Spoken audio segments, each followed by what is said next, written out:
Hi everyone, here's what's bothering me today.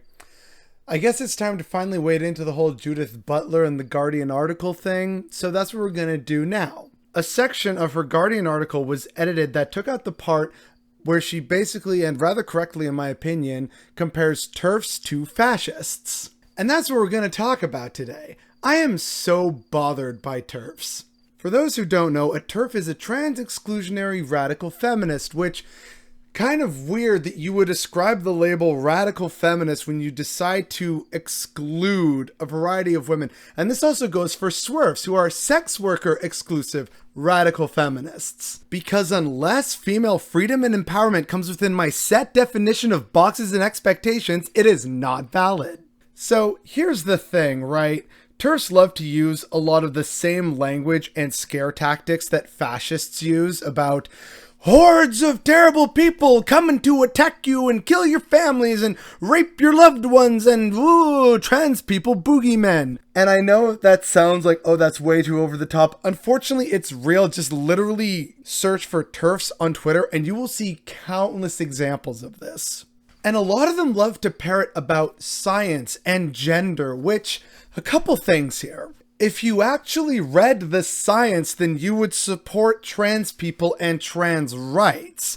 To claim otherwise is to just tell on yourself for being scientifically illiterate and disengaged. Second, on the subject of gender, again, the science says that gender is more of a spectrum. Oh, yes, hello, everyone in the spectrum. Which again, why is it that if you're a radical feminist and the ideas about female empowerment and liberation, then what do you care what women choose to do to present, whether that's sex work, shaving their heads, being monogamous, polyamorous? Who put you in charge of how women choose to live their lives? I was under the impression that feminism was about making it so that the world could actually be safe for women and that we address root causes such as rape, pay inequality, unfair gendered expectations of men and women, to erase the arbitrary lines between the genders. And yes, there's more than two. And then another thing, with regards to trans people and people saying, oh no, see, like that's actually a man.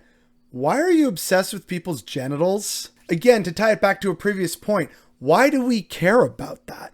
Why do we, or why should we rather care about how people choose to present? And if you are a self-described radical feminist, then you should absolutely support trans people, because trans people also face terrible amounts of sexual violence. They face same amounts of discrimination. They face similar amounts of pay inequality. It is much more difficult for them to be themselves or get jobs because of who they are. As a minority who has experienced racism and also seen many of my family members on my dad's side experience racism, that for me is often a lens through which I view things. So when I hear things about pay inequality, being fired for arbitrary reasons, I don't think, oh, well, no, you know what? My version of liberation is only about for, Latino empowerment or anything like that. That's why I support trans people, sex workers, feminists. You get the picture now? You're not a radical feminist for not supporting your fellow women, whether they're trans or not, and the type of work that they do.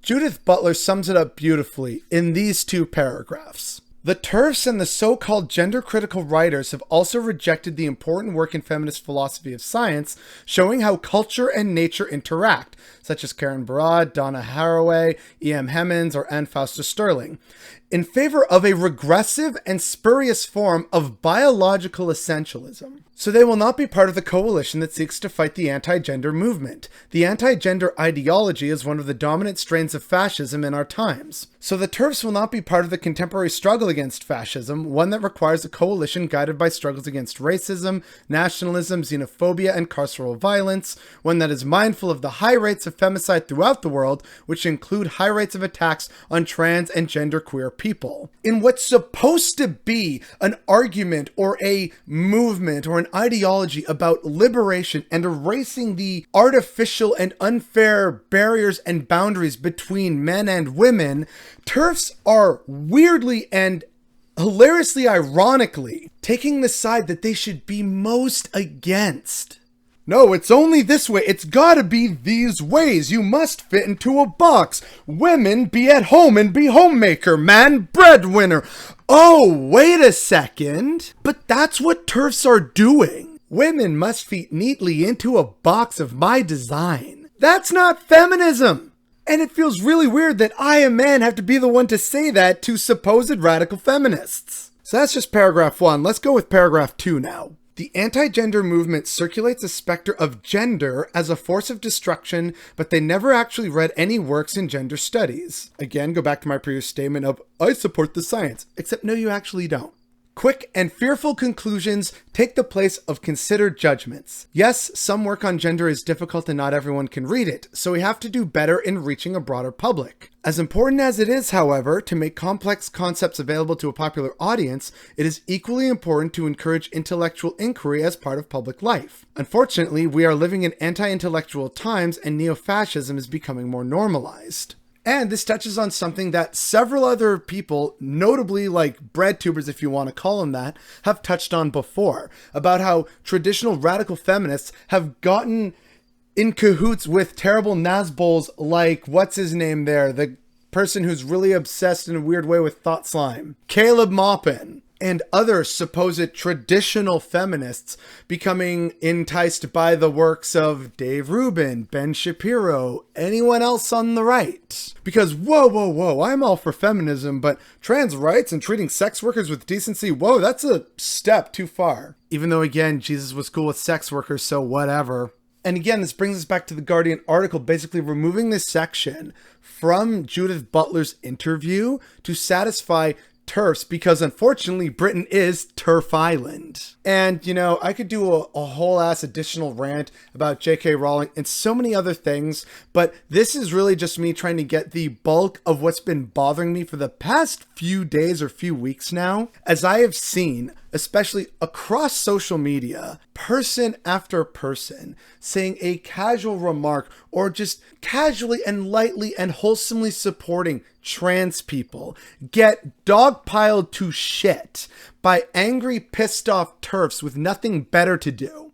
It's at the point where there are several accounts across all social media platforms that basically serve as alerts for, oh, hey, be careful, these people are, dogpiling so-and-so for saying trans people should be respected with a bit of dignity. And that apparently ruffles the wrong feathers on TERF Island or anywhere else on this hellscape of a world.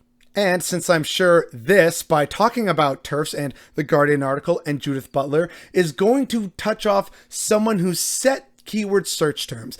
But since they're probably not going to watch the full video, let alone to this point, time for a surprise. For every comment I get from an angry TERF here in this video, or say in my social media replies on social media, $1 is going to go to a pro-trans charity. So let's make something ever so slightly good of all this terribleness, shall we? But yeah, I am just so unbelievably done with TERFs and basically now repeating the same arguments that were used against the suffragettes of the olden times when this fight was first starting. It is so unfortunate and disheartening to see, especially from people who call themselves radical feminists. You're anything but, and that's what's bothering me today.